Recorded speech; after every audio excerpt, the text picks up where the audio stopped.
ଜୟ ଗୁରୁ। ମହାନଦୀ ବକ୍ଷରେ ଅସ୍ତାଚଳ ସୂର୍ଯ୍ୟଙ୍କର ଶେଷ ସ୍ପର୍ଶ ସନ୍ଧ୍ୟା ଆଗମନର ବାର୍ତ୍ତା ନେଇ ଆସିବା ମାତ୍ରେ ଚଷାପଡ଼ା ସ୍ଥିତ ଶ୍ରୀ ଶ୍ରୀ ଚନ୍ଦନେଶ୍ୱର ମହାଦେବ ମନ୍ଦିରରେ ସନ୍ଧ୍ୟା ଆରତି ପାଇଁ ପ୍ରସ୍ତୁତି ଚାଲିଥିବା ସହିତ 198ତମ ପୌର୍ଣ୍ଣମାସିକ ସଂଘାଧିବେଶନର ଅଧିବାସ ପର୍ବ ପାଇଁ ବ୍ରଜ ଭାଇଙ୍କ ବାସଭବନ ଗୁରୁ ଭାଇ ଓ ମା'ମାନଙ୍କ ଚଳଚଞ୍ଚଳରେ ହୋଇଥିଲା ଉତ୍ସବ ମୁଖରିତ। ଆଉ ଭାସି ଆସୁଥିଲା ସଞ୍ଜ ସମୀରଣୀ ମୃଦୁଳ କମ୍ପନୀ। ମୃଦୁଳ କମ୍ପନୀ ଆସ ଫୁଲେ ଫୁଲେ ପରେ ପରେ ସନ୍ଧ୍ୟା ଆରତି କରିଥିଲେ ବରିଷ୍ଠ ସଂଘସେବୀ ଲିଙ୍ଗରାଜ ଖୁଣ୍ଟିଆ ଭାଇ।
ଅଭୟବାଣୀର ଅଭୟଦାନରେ ଘୁଞ୍ଚି ଅଛି ମୃତ୍ୟୁ ଭୟ। ତୁମର ପ୍ରତ୍ୟେକ ଶିଷ୍ୟ ଆଜି ତୁମରି କୃପାରୁ ମୃତ୍ୟୁଞ୍ଜୟ। ଗୀତାର ବାଣୀ ଭଳି ତୁମର ଶକ୍ତିଶାଳୀ ଅଭୟବାଣୀ ଶାନ୍ତ ଦ୍ରୁତ ହେବେ ଶୁଣି ଏ ଜଗତର ସକଳ ପ୍ରାଣୀ। ଜୟ ଗୁରୁ। ଆଜି ଅଭୟବାଣୀର ପ୍ରଥମ ଖଣ୍ଡ ଶ୍ରୀ ଶ୍ରୀ ଠାକୁରଙ୍କର ଶ୍ରୀହସ୍ତ ଲିଖିତ ବାଣୀ 10 ତାରିଖ 10 ନମ୍ବର ବାଣୀ ପଢ଼ିବା। अध्यात्म उन्नति श्री भगवान तथा श्री गुरुकर कृपा सापेक्ष। तप जप जोगादि साधना भोजन उपलक्ष मात्र, तथापि एगुड़िकर प्रयोजन से कृपा आकर्षण पाई। मुझे शिष्य रूपे तुम ग्रहण कर तुमने ଅନୁପଯୁକ୍ତ ହେଲେ ମଧ୍ୟ ସେଇ କୃପାରୁ ବଞ୍ଚିତ ହେବ ନାହିଁ, କିନ୍ତୁ ତାହା ସମୟ ସାପେକ୍ଷ। ସମୟରେ ତାହା ଉପଲବ୍ଧି ଅବଶ୍ୟ ହେବ। ଆଜି ଠାକୁର ଆମକୁ କହୁଛନ୍ତି ଯେ ଆମର ଆଧ୍ୟାତ୍ମିକ ଉନ୍ନତି ତାଙ୍କ କୃପା ବିନା ଅସମ୍ଭବ, କିନ୍ତୁ ତପ ଜପ ଯୋଗ ସାଧନ କରିକି ଆମେ ଭାବୁ ଯେ ଆମେ ତାଙ୍କ କୃପା ଆକର୍ଷଣ କରିପାରିବା, ସାଧନ କ୍ଷେତ୍ରରେ ଆଗକୁ ଯାଇପାରିବା। ନା, ଆମେ ଏଇ ଯୋଉଗୁଡ଼ା କରୁଛେ କେବଳ ତାଙ୍କର କୃପା ଆକର୍ଷଣ ପାଇଁ। ବର୍ତ୍ତମାନ ଭାଇ ସେଇ କଥା ଆଲୋଚନା କରୁଥିଲେ ଯେ ପ୍ରତ୍ୟେକ ଦିନ କିଛି ନା କିଛି ତପ ଜପ ନାମ ଜପ ଏସବୁ ଜିନିଷ କରିବାକୁ ପଡ଼ିବ, ଯୋଗାସନ କିଛି କିଛି କରିବାକୁ ପଡ଼ିବ। ଏଇଟା ଦିନକର ସାଧନା ନୁହଁ। ଥଣ୍ଡା ହେଇଛି, ଥଣ୍ଡା ବଟିକା ପାରାସିଟାମଲ ଖାଇଦେଲେ ଥଣ୍ଡା ଭଲ ହେଇଗଲା, ଆଉ ତାପରେ ଖାଇବା ଦରକାର ନାହିଁ, ଏଇଟା ସେୟା ନୁହଁ। এটা কন্টিনিউয়াস প্রসেস। প্রত্যেক দিন যদি করিব তাহলে জীবনের ফল পাইব, জীবন সেইভাবে গঠন হব, সব কিছু হয়েপারিব। শরীরটা বর্তমান শরীরটা সুস্থ ଅଛି ବୋଲି ମୁଁ ଏଠି ଠିଆଇକି କହୁଛି, ଠାକୁର କଥା ବାଣୀ ପାଠ କରୁଛି। ଯଦି ମୋ ଶରୀର ବର୍ତ୍ତମାନ ଅସୁସ୍ଥ ଥାନ୍ତା ତ ଘରେ ବେଡ଼ରେ ଶୋଇଥାନ୍ତି। ତେଣୁ ଶରୀରକୁ ଆଗେ ଯତ୍ନ ନେବାକୁ ପଡ଼ିବ। ତା ମାନେ ନୁହେଁ ଯେ ତା ଦ୍ୱାରା ଆମେ କୃପା ଆକର୍ଷଣ କରିପାରିବା, କିନ୍ତୁ ଏସବୁ ସାଧନ କଲେ ତାଙ୍କର କୃପା ଆମେ ନିଶ୍ଚିତ ପାଇବା। ଆଉ କିଛି ଭକ୍ତ ଭାଇମାନେ ଭାବନ୍ତି ଯେ କୃପା ଆକର୍ଷଣଟା ସାଙ୍ଗେ ସାଙ୍ଗେ ହେଇଯିବ। ମୁଁ ଠାକୁରଙ୍କ ପାଖରେ ଆସିଛି, ମୁଁ 15 ଦିନ ମାସେ 10 6 ମାସ ଠାକୁରଙ୍କ ପାଖକୁ ଆସିଲିଣି, ମୋତେ କାହିଁ କିଛି କୃପା ମିଳୁନି, ମୋର କାହିଁ କିଛି ଅସୁବିଧା ହେଉଛି ନା। ତମେ ଏଇ ଜଗତକୁ କ'ଣ ପାଇଁ ଆସିଛ, କାହିଁକି ଠାକୁର ତମକୁ ଆଣିଛନ୍ତି, ତମର ଭୋଗାଭୋଗ କ'ଣ ଅଛି, ପାରଦ ଭୋଗ କ'ଣ ଅଛି, ତାକୁ ତମକୁ ଭୋଗିବାକୁ ପଡ଼ିବ। ଭାବି ନେବ, ଯେତେବେଳେ ଦୁଃଖ ଆସୁଛି ସେତେବେଳେ ଭାବିବ ଯେ ମୋତେ ଆଉ ଟିକେ ଅଧିକା ଦୁଃଖ ଭୋଗିବାର ଥିଲା, ଠାକୁର ଦୟାକରି କୃପା କରି ମୋର ତାକୁ ଟିକେ ଲାଘବ କରି ଆଜି ଏଇ ଦଣ୍ଡଟା ମୋତେ ଦେଇଛନ୍ତି ବା ଏଇ ଅସୁବିଧାଟା ମୋର ହେଇଛି। ଆଠୁ ବଡ଼ ଅସୁବିଧାରେ ମୁଁ କିଛି ବସିଥାନ୍ତି।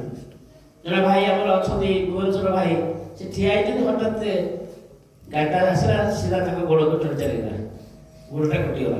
ଯାଉଛନ୍ତି ଶୁଣିଲେ ଏବେ ଯାଉଛନ୍ତି, ସେ ଶୁଣିଲେ ଭାରି କଷ୍ଟ, ଛୋଟ ପିଲାଟେ, ଯେତେବେଳେ କଷ୍ଟ ଲାଗିଲା ବହୁତ ପଚାରିଲି ଦେଖା କରିବାକୁ, ଭାଇ ମୋର କିଛି ହେଇନି, ଠାକୁର ମୋତେ ବଞ୍ଚେଇ ଦେଇଛନ୍ତି, ମାନେ ମୋର ମୁଁ ଜାଣୁଛି ମୋର ଆଜି ମୃତ୍ୟୁ ଯୋଗ ଥିଲା, ସିଏ କହୁଛନ୍ତି ମୋତେ ଠାକୁରଙ୍କ କୃପାରୁ ମୋ ଗୋଡ଼ଟା କଟିଯାଇଛି।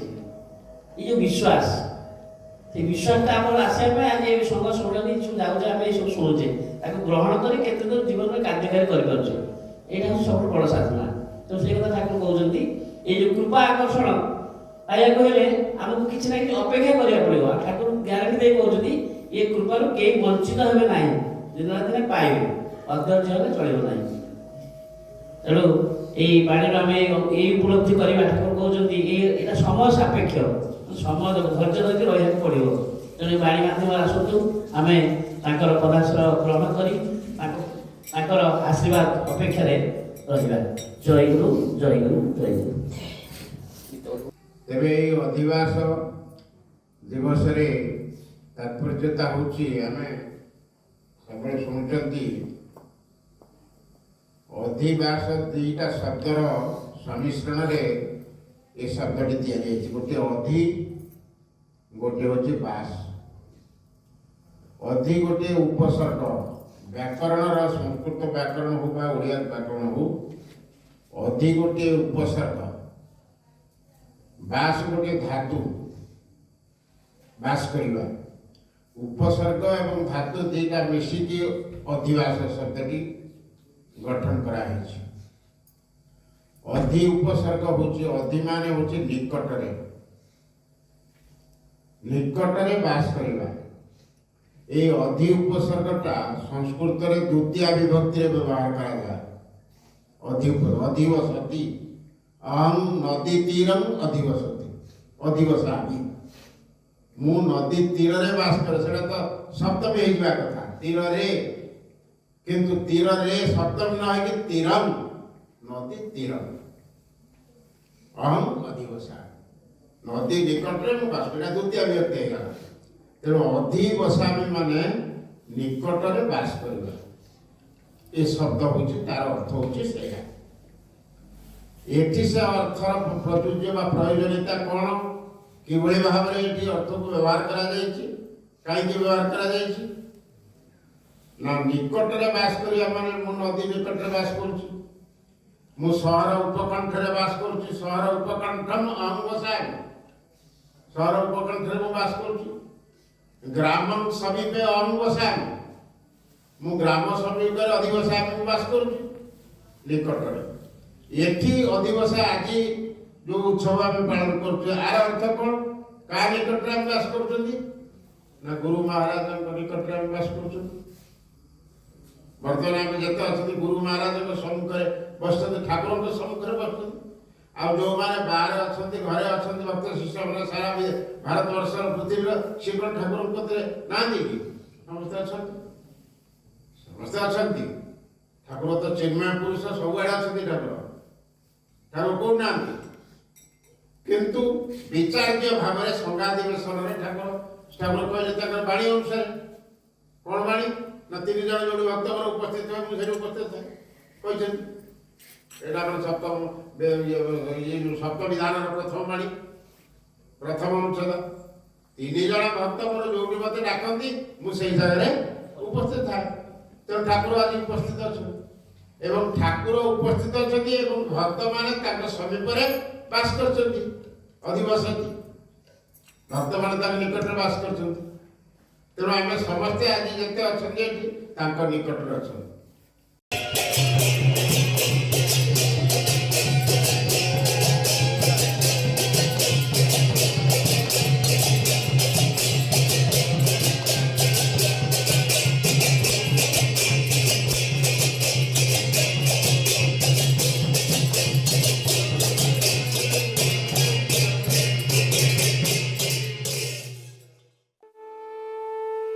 पूर्व प्रस्तुति अनुजाई प्रातः 5 घटिका समय शंखध्वनि सह लिंगराज भाई द्वारा प्रभाती कीर्तन करा नगर परिक्रमा को बाहरी गुरु भाई और माँ माने चषापड़ा ग्राम परिक्रमा करी नगरवासी को ठाकुर महाराज आगमनी वार्ता देथिले।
ନଗର ପରିକ୍ରମାରୁ ଫେରିବା ପରେ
ଆବାହନୀ ସଙ୍ଗୀତ ଓ ସୁନ୍ଦର ପ୍ରଭାତ କଳି ଗାନ ପରେ ଠାକୁର ମହାରାଜଙ୍କ ଅର୍ଚ୍ଚନା କରାଯାଇ ପ୍ରଭାତୀ ଆରତୀ କରିଥିଲେ ବରିଷ୍ଠ ସଂଘସେବୀ ଲିଙ୍ଗରାଜ ଖୁଣ୍ଟିଆ ଭାଇ।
धृतराष्ट्रैव किमकुर्वत सञ्जय श्रीसञ्जय उवाच ॐ नमो भगवते वासुदेवाय दृष्ट्वा तु पाण्डवानीकं व्यूढं दुर्योधनस्तदा आचार्यमुपसंगम्य राजा वचनमब्रवीत् पश्यैतां पाण्डुपुत्राणामाचार्यमहतीं च मुं व्यूढं द्रुपदपुत्रेण तव शिष्येण धीमता गीतात्रैकैकं मन्त्रराजमिदं ते आनया विविधा मन्त्रा कलं नरन्ति श्रोतिं सर्वपापप्रशमनं सर्वदरिद्रनाशनम् अकालमृत्युहरणं सर्वसङ्कटनाशनम् सौभाग्यवर्गं देहि परं सुखं रूपं देहि जयं देहि यशो देहि दिशो देहि विदेहि दुष्कृनाथं विदेहि बलमुच्के रूपं देहि जयं देहि यशो देहि दिशो देहि विदेहि देवी कल्याणं विदेहि परमस्यं रूपं देहि जयं देहि यशो देहि दिशो देहि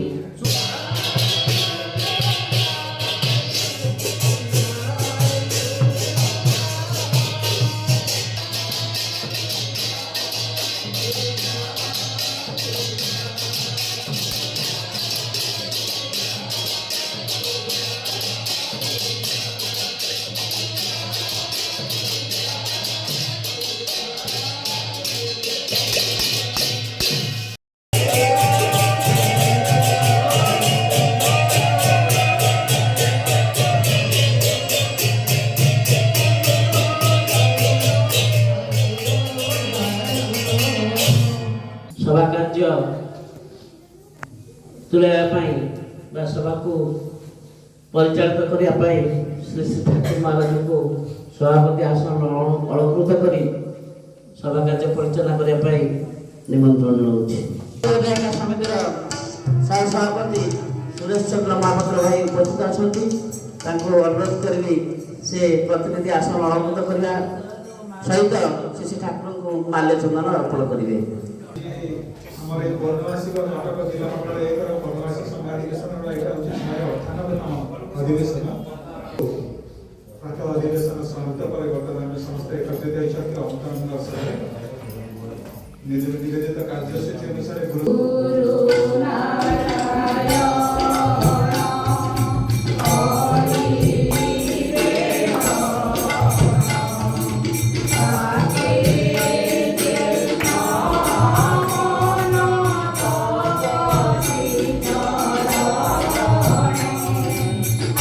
संख्या 12 संख्या 11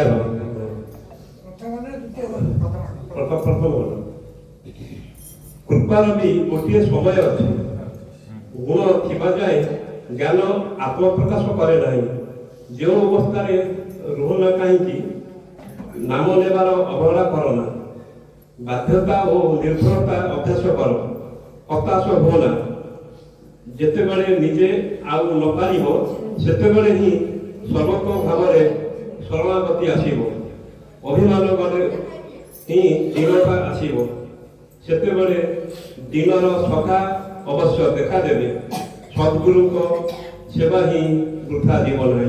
जय गुरु जय गुरु କହିଲି ସମୟ ଅଛି ତେଣୁ କୃପାରେ ସମୟ ଅଛି କୃପା ଉପଲବ୍ଧି କରିବାର ଗୋଟେ ସମୟ ଅଛି କାରଣ ଭଗବାନ ସେମିତି ସମୟ ଦେଖିକି କୃପା କରନ୍ତିନି ଭଗବାନ ସବୁବେଳେ ହିଁ କୃପା କରୁଛନ୍ତି। ଯେମିତି ଯେତେବେଳେ ବର୍ଷା ହଉଛି ଇନ୍ଦ୍ର ଦେବତା କୋଉଠି ଦେଖିକି ଏଇଠି ବର୍ଷା ସେଇଠି ବର୍ଷା ବନ୍ଦ କରନ୍ତିନି ସେ ବର୍ଷା ସବୁଆଡେ କରନ୍ତି କିନ୍ତୁ ପାଣିଟା କୋଉଠି ରହେ ତାର ମଧ୍ୟ ଅଛି ଯୋଉଠି ଦୀପ ଜାଗା ଥିବ ପାଣି ରହିବନି ଖାଲ ଜାଗା ଥିଲେ ସେଠି ପାଣି ରହିବ। ଯଦି ପାତ୍ରଟା ଯଦି ଆମେ ଉପର ମୁହାଁ କରି ରଖିବା ପାଣି ରହିବ ଯଦି ପାତ୍ରକୁ ଉଲ୍ଟା ମୁହାଁ କରି ରଖିବା ସେଥିରେ ପାଣି ରହିବ ନାହିଁ। ତେଣୁ ଭଗବାନଙ୍କ କୃପାରୁ ସେ କହିଲେ ଗୁଣ ଥିଲା ପର୍ଯ୍ୟନ୍ତ ସିଏ ଗୁଣ ଥିବା ଯାଏ ଜ୍ଞାନ ପ୍ରକାଶ କରିବ ନାହିଁ। ତେଣୁ ଏଇଟା ହେଉଛି ସେ ସମୟ ଯେତେବେଳେ ଆମର ଗୁଣଟା କ୍ଷୟ ହେଇଯିବ ସେତେବେଳେ ସେ କୃପାଟା ଯେତେବେଳେ ଅନବରତ ରହି ଚାଲିଛି ଆମେ ସେଟା ଉପଲବ୍ଧି କରିବା। ତେଣୁ ସେଇଟା ପାଇଁ ସେ କହୁଛନ୍ତି ନାମ ନେବାଟାକୁ ସବୁବେଳେ ଅଭ୍ୟାସ କର। ଯେତେବେଳେ ଆମେ ଅଧିବେଶନ ବସିଛନ୍ତି ବିଧିବଦ୍ଧ କାର୍ଯ୍ୟକ୍ରମ ଅଛି ନାମ ନେଉଥିବା ଯେତେବେଳେ ଆମର ଅବସର ସମୟ ଅଛି ସେତେବେଳେ ମଧ୍ୟ ଅନ୍ୟାନ୍ୟ ଆଜେବାଜେ ଚିନ୍ତା ନ କରିକି ଠାକୁରଙ୍କର ନାମଟା ନେଉଥିବା। ମୁଁ ଏଥର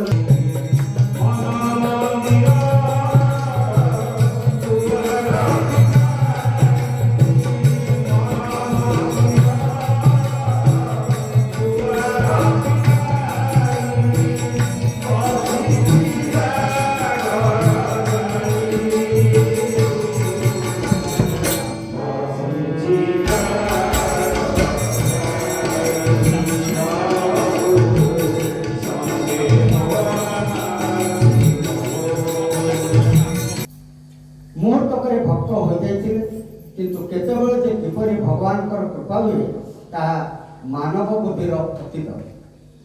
ତେଣୁ ଶାସ୍ତ୍ରକାରଗଣ ଭକ୍ତି ଲାଭ ନିମନ୍ତେ ସାଧନାର ମଧ୍ୟ ବ୍ୟବସ୍ଥା କରି ରଖିଛନ୍ତି। ସେ ସାଧନା ଆଉ କିଛି ନୁହେଁ। କାଫଲା ସାରସ୍ୱତ ସଂଘ ଆନୁକୂଲ୍ୟରେ ଏହାର 197ତମ ଅଧିବେଶନ ସୁଚାରୁ ରୂପେ ସମ୍ପନ୍ନ ହୋଇଅଛି।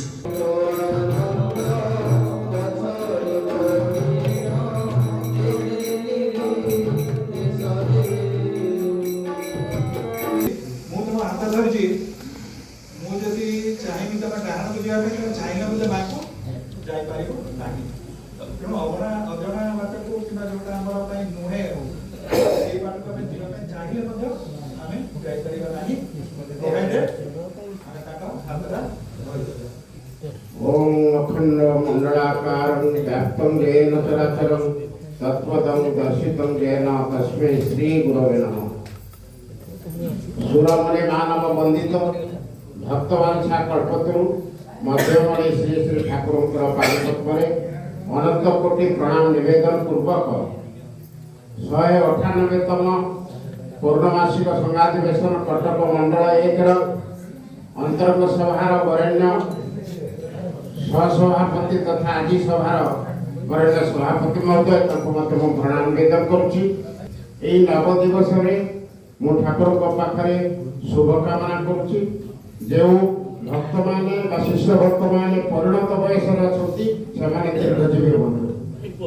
द्वितीय जो माने युवक जो माने किशोर जो माने प्रौढ़ावस्था अच्छा से ठाकुर एपार कर्म कर कर्मठ हूँ। एवं जो महिला भक्त माने कर्मठ अच्छा निजर सतीत्व रक्षा कर ठाकुर एपार कर्म कर सहायक हवा सहित निज कर्मठा ठाकुर एपार कार्य करती निवेदन करुच्ची। ठाकुर शिक्षण अर्जन कर निर्दिष्ट प्रतिष्ठान गाँव मानक साधारण शिक्षा अर्जन करने गोटे विद्यालय स्थापन कर एजुकेशन गोटे प्रतिष्ठान सब गोटे गोटे प्रतिष्ठान। ये प्रतिष्ठान शिक्षा ग्रहण कर निजर परिचय सृष्टि कर समाज स्थान रही निजे वृत्ति अवलंबन कर जीविका निर्वाह छड़ा आध्यात्मिक दिगरे केमी उन्नति करबा तार सहायक ये शिक्षा हमको साहाय्य कर। तेणु से आध्यात्मिक शिक्षा करने ठाकुर भावराज्य प्रतिष्ठान सृष्टि कर कॉलेज शिक्षा यूनिवर्सिटी इत्यादि सब सृष्टि होती से ठाकुर प्रतिष्ठान प्रतिष्ठान किए संघ आश्रम मठ ये प्रतिष्ठान एवं प्रत्येक प्रतिष्ठान गोटे एनुअल कॉन्फ्रेंस करा जाए। कॉलेज गोटे एनुअल कॉन्फ्रेंस हुए विद्यालय हुए गोल्डन जुबली हुए सिल्वर जुबली हुए सेंटेनारी पालन करा जाए कहीं गोटे एत वर्ष पूर्ति पालन करा कौन विद्यालय डेभलप कर छात्र उत्तीर्ण होते मार्क रखिक जाइए समाज में कौ कौ स्थान में मान समाज प्रति स्कूल अवदान कौन अच्छे शिक्षक मान प्रचेषा कौन अच्छे इत्यादि समस्त भाव समीक्षा करा जाए गोल्डन जुबली सिल्वर जुबली इत्यादि जुबली सांग से ठाकुर गोटे जुबली ठाकुर गोटे कॉन्फ्रेंस अच्छी दैट इज सार्वभौम भक्त समय ऑल इंडिया लेवल ठाकुर केते डेमोक्रेटिक अवलंबन करके भारत संविधान गणतंत्र को आख्या रखी सृष्टि कर सब तेणु प्रत्येक संघगत आरंभ कर सब गोटे ठाकुर अनुष्ठान कर सब व्यवस्था कर ऑल इंडिया कॉन्फ्रेंस सार्वभौम भक्त सम्मेलन स्टेट कॉन्फ्रेंस विभाग भक्त सम्मेलन डिस्ट्रिक्ट कॉन्फ्रेंस जिला भक्त सम्मेलन एवं आंचलिक कॉन्फ्रेंस पूर्णमासिक संघ एवं संघ एनुअल कॉन्फ्रेंस ऑफ पर्टिकुलर संघ प्रत्येक संघ वार्षिक सब होते आगु सब होता है किसी करना किसी संघ एवं पर्यटन वार्षिक सब करा तेणु that is annual conference of that संघ। तेणु ये गुड़िक प्रत्येक अनुष्ठान जमी थाए साधारण भाव में सामाजिक अनुष्ठान तार गोटे गोटे कॉन्फ्रेंस थाए से ठाकुर डेमोक्रेटिक पद्धति का अवलंबन कर भारत संविधान को आख्या रखिकी federal form of government Bharat का गोटे हूँ संघीय व्यवस्था अच्छी ତେଣୁ ସଂଘର ମଧ୍ୟ ସୃଷ୍ଟି କରିଛନ୍ତି ସେଥିପାଇଁ। ତେଣୁ ଏ ସବୁ ପ୍ରତିଷ୍ଠାନ ତିଆରି କରିଯାଇଛନ୍ତି, ତାର ଆନୁଆଲ କନଫରେନ୍ସ ତିଆରି କରିଯାଇଛନ୍ତି ଏଇ ମଠ ଆଶ୍ରମ ସଂଘ। ତାପରେ ଇଏ ହେଉଛି ପ୍ରତିଷ୍ଠା। ମୋର କହିବାର ତାତ୍ପର୍ଯ୍ୟ ହେଉଛି ଠାକୁର ଯେମିତି ସାଧାରଣ ଭାବରେ ସମାଜର ସବୁ ପ୍ରତିଷ୍ଠାନ ଅଛି, ମଣିଷ ଦିବ୍ୟ ଜ୍ଞାନ ପାଇବା ପାଇଁ ବା ନିଜ ଶିକ୍ଷା ଅର୍ଜନ କରିବା ପାଇଁ, ପେଟ ପୋଷିବା ପାଇଁ, ସାମାଜିକ ସ୍ଥିତିକି ବଜାଇ ରଖିବା ପାଇଁ ଯେଭଳି ଭାବରେ ସରକାରଙ୍କ ଦ୍ୱାରା ବ୍ୟବସ୍ଥା କରାଯାଉଛି ତାଙ୍କର ଜନସାଧାରଣର ଉନ୍ନତି ନିମନ୍ତେ, ସେହିଭଳି ଠାକୁର ମଧ୍ୟ ଆଧ୍ୟାତ୍ମିକ ଉନ୍ନତି କରିବା ପାଇଁ, ଠାକୁର ମଧ୍ୟ ଜୀବ ବା ଭକ୍ତ ଶିଷ୍ୟଙ୍କୁ ଉଦ୍ଧାର କରିବା ପାଇଁ, ଆଧ୍ୟାତ୍ମିକର ଚରମ ସୋପାନରେ ପହଞ୍ଚିବା ପାଇଁ ସେ ମଧ୍ୟ ଅନୁଷ୍ଠାନ ଗୁଡ଼ାକ କରିଯାଇଛନ୍ତି। ତାହା ହେଉଛି ମଠ, ଆଶ୍ରମ, ସଂଘ ଏବଂ ସମ୍ମିଳନୀ। ସେ କହିଛନ୍ତି ମୋର ଏପରିର ଭାବନା ହେଲା ମୋର ମଠାଶ୍ରମର ରକ୍ଷଣାବେକ୍ଷଣର ଦାୟିତ୍ୱ। ତେଣୁ ଯଦି ଆମେ ମଠାଶ୍ରମର ରକ୍ଷଣାବେକ୍ଷଣ ଦାୟିତ୍ୱ ନେଲେ ତାହେଲେ ଠାକୁରଙ୍କର ଏପରିର କାମରେ ଆମେ ସାହାଯ୍ୟ କଲେ, ଆଉ ପ୍ରତିଦାନରେ ଠାକୁର ଆମର ପରପରର ନେବେ।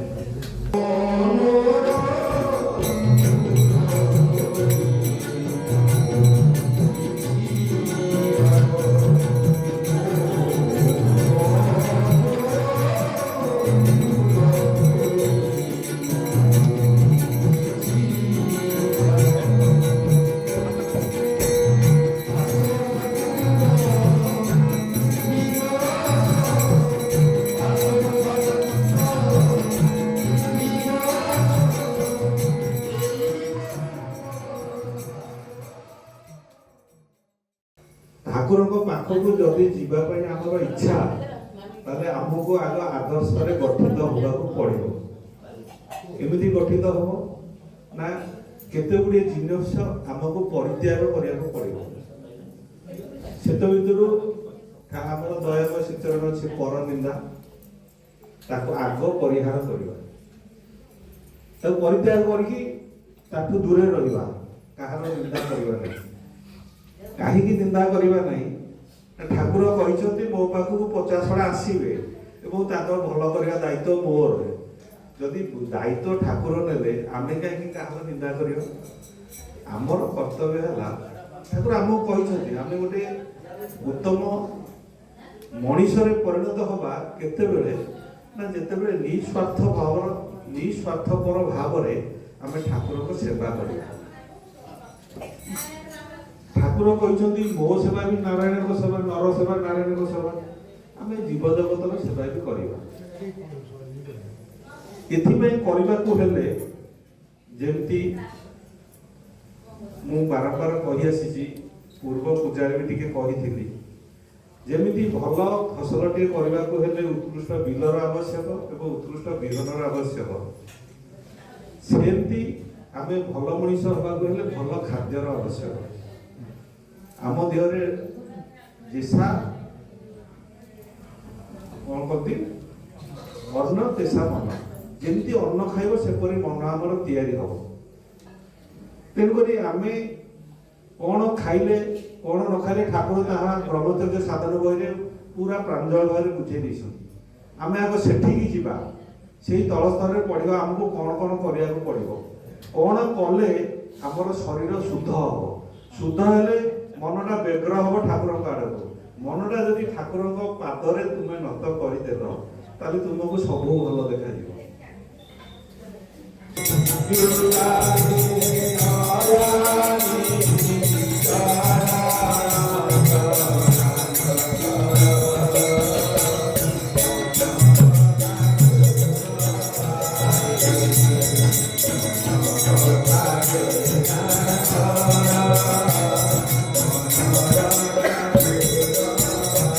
ଅଧିକାଂଶ ସଂଘ ଯେତେବେଳେ ଆମର ପଦ୍ମବାସୀ ସଂଘ, କେବଳ ଆମେ ପଦ୍ମବାସୀ ସଂଘଟି କରୁଛେ, ସଂଘାତି ବିଷୟରେ ଆମେ ଟିକେ ଦୂରେଇ ଯାଉଛେ। ତେଣୁ ଆମେ ଆଜି ନବବର୍ଷରେ ଚେଷ୍ଟା କରିବା ସଂଘକୁ ଯଦି ବଞ୍ଚେଇ ରଖିବା, ବିଧାନ କ'ଣ ସେଇଟା ଜାଣିବା। ଆମେ କହୁଛନ୍ତି ସର୍ବକ୍ଷେତ୍ରରେ ସଂଘବଦ୍ଧ ହୋଇ କାର୍ଯ୍ୟ କଲେ ତାହା ଯେତେ ସହଜରେ ହୁଏ, ଜଣ ଜଣଙ୍କ ଦ୍ୱାରା ତାହା ଅସମ୍ଭବ। ସଂଘ ଶକ୍ତି କଳଯୁଗେ, କଳଯୁଗରେ ସଂଘ ଶକ୍ତି ପ୍ରବଳ। ଗୋଟିଏ ଲକ୍ଷ୍ୟ ବା ଇଷ୍ଟ ଲକ୍ଷ୍ୟ ନିମନ୍ତେ ସମସ୍ତଙ୍କ ପ୍ରାଣରେ ସମଭାବରେ ଆକୁଳତା ଜାଗିଲେ ସଂଘର ସୃଷ୍ଟି ହୁଏ, ଆଉ ତାର ଶକ୍ତି ବି ଅମୋଘ ହୁଏ। ତେଣୁ ଆମେ ଯଦି ସଂଘ ସୃଷ୍ଟି କରିପାରୁନେ ତା ଭିତରେ, ତାହେଲେ ଆମ ଭିତରେ ସେ ଆକୁଳତା ଆସୁନି ସମସ୍ତଙ୍କର। ତେଣୁ ଠାକୁରଙ୍କ ପାଖରେ ପ୍ରଥମ ପ୍ରାର୍ଥନା ସମସ୍ତଙ୍କ ଭିତରେ ସଂଘକୁ ପୁନର୍ଗଠନ କରିବା ପାଇଁ ସମସ୍ତଙ୍କ ଭିତରେ ସେଇ ବ୍ୟାକୁଳତା ଆସୁ। କ'ଣ କହୁଛୁ ତୁମେ ମାନେ ରବିବାର ଦିନ ସନ୍ଧ୍ୟାରେ ଗୋଟିଏ ରବିବାର ଗୋଟିଏ ଘରେ ଏକତ୍ର ହବ। ପ୍ରଥମ କଥା ଆମେ ଯେତିକି ଜଣ ଅଛେ ଗୋଟେ ସଂଘରେ ସେଇ ସଂଘରେ ରବିବାର ବା ଆଉ ଟିକେ ଆଗକୁ ଆଲୋଚନା କରି ଗୁରୁବାର ବେଳେବେଳେ କେତେକ ସଂଘ ହେଉଛି ରବିବାରଟା ସମସ୍ତଙ୍କ ପ୍ରକୃତ ସମପେକ୍ଷା କହିଛନ୍ତି। କଥାଟା ପ୍ରତ୍ୟେକ ଅଧିବେଶନରେ ଠାକୁରଙ୍କର ଆସନ ସ୍ଥାପନ କରି ତାଙ୍କୁ ହିଁ ଗୁରୁ ଜ୍ଞାନର ପ୍ରଣାମ ଆଳତୀ ପୂଜା କରି ସ୍ରୋତପାଠ କୀର୍ତ୍ତନ ବନ୍ଦନ ଏବଂ ଧର୍ମଗ୍ରନ୍ଥ ଆଦି ପାଠ କରିବାକୁ ପଡ଼ିବ। ଭଗବତ ବିଷୟରେ ଆଲୋଚନା ମଠ ଆସନ ସ୍ଥାପନ ଉଦ୍ଦେଶ୍ୟ ଏବଂ ତା ରକ୍ଷଣାବେକ୍ଷଣ ଉପାୟ ଚିନ୍ତନ ଭାବ ବିନିମୟ ଏବଂ ଆଦର୍ଶ ଗୃହସ୍ଥ ଜୀବନ ଗଠନ ସମ୍ପର୍କରେ ଆଲୋଚନା ଚର୍ଚ୍ଚା ସଂଗ୍ରହ। ଯଦି ଏଗୁଡ଼ା ଆମେ ନ କରିପାରିବା এই যে বর্তমান আদর্শ আমার বহু জায়গায় শুনুছি যে এই বিষয়ে ভাই আমরা কেউ কয়ে নাহাନ୍ତି তেমন আমি সব করিপারু। এটা হচ্ছে দ্বিতীয় কথা। প্রথম কথা হচ্ছে আমি সমস্তে একাঠি হওয়া গুরু জ্ঞাନରେ ঠাকুরଙ୍କ আসন প্রতিষ্ঠা করিবা। আমি 3 জন মাত্র বসিকি সংগঠন করিবা।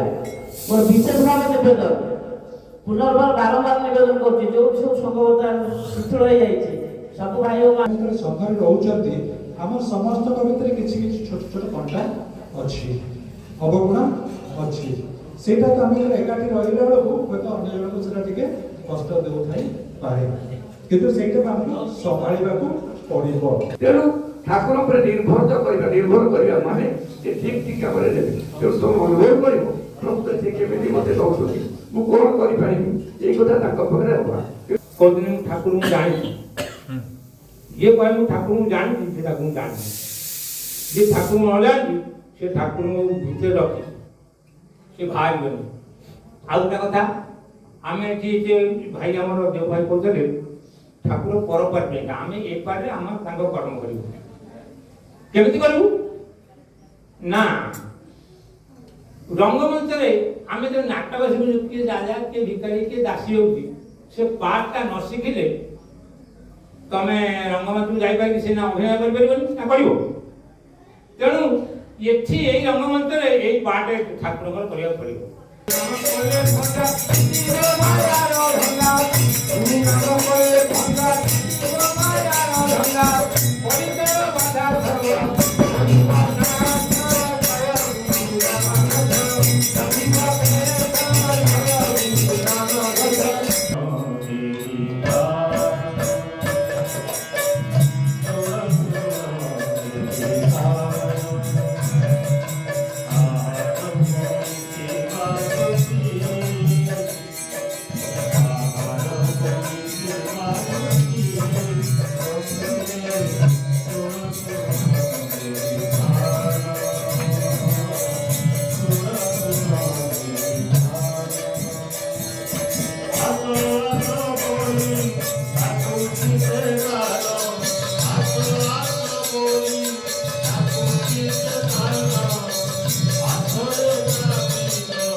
ସତସଙ୍ଗରେ ଆମର ମୋହ କଟିବ କ୍ଷୀଣମେହ ସଜ୍ଜନ ସଙ୍ଗତି ରେଖା ଭବନ୍ତି ଭବାନବେ ତରଣୀ ନୌକା।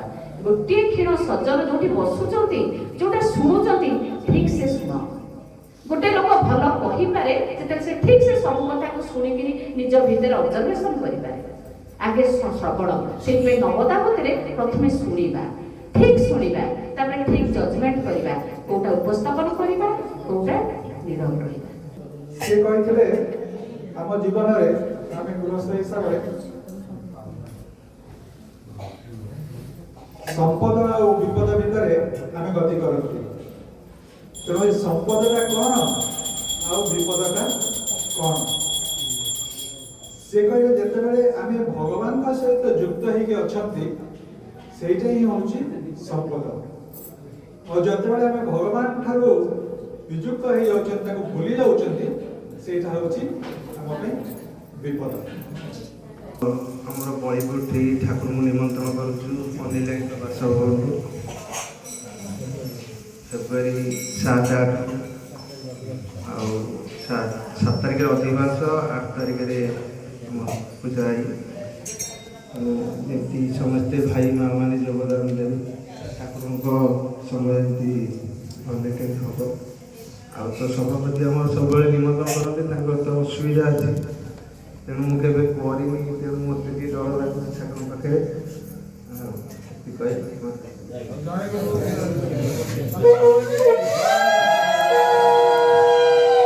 କୃପା କରି ଆସିଛନ୍ତି। ସେ କୃପାର କିଛି ପ୍ରତିଦାନ ଆମେ ଦେଇପାରୁନୁ, କେବଳ କ୍ଷମା ମାଗୁଛୁ ଯଦି କେଉଁଠିକି ତ୍ରୁଟି କରିଥାଉ ସାରସ୍ୱତ ତରଫରୁ। ତେଣୁ ଭକ୍ତ ଭଗବାନଙ୍କ ପାଖରେ ଦିନ ଚଷାପଡ଼ା ସାରସ୍ୱତ ସଂଘର ଭାଇମାନେ ନିବେଦନ କରୁଛନ୍ତି, ଆପଣମାନେ ଯେଉଁ କ୍ଷମା ଦେଇଛନ୍ତି ଆମେ କିଛି ବୁଝିପାରୁନୁ, ନା କାଲି ଆପଣଙ୍କ ରହିବା କଥା ବୁଝୁଛୁ, ନା ଆଜିର କଥା କିଛି ବୁଝୁଛୁ, ନା ବର୍ତ୍ତମାନ ପର୍ଯ୍ୟନ୍ତ କିଛି ବୁଝିପାରୁଛୁ। ଆପଣ ନିଜେ ଏ ସଂଗଠନ ଏମିତି ନିଜେ ଆସିବେ, କରିବେ, ଧରିବେ, ଖାଇବେ, ଖୁଆଇବେ, ପ୍ରସାଦ ପାଇବେ, ପ୍ରସାଦ ଦେବେ, ଯିବେ। ହେଲେ ଆପଣମାନଙ୍କର ମହାନତାକୁ, ଠାକୁରଙ୍କର ମହାନତାକୁ ଆମେ ବାରମ୍ବାର ପ୍ରଣତି ଜଣାଉଛୁ। ଜୟ ଗୁରୁ, ଜୟ ଗୁରୁ, ଜୟ ଗୁରୁ।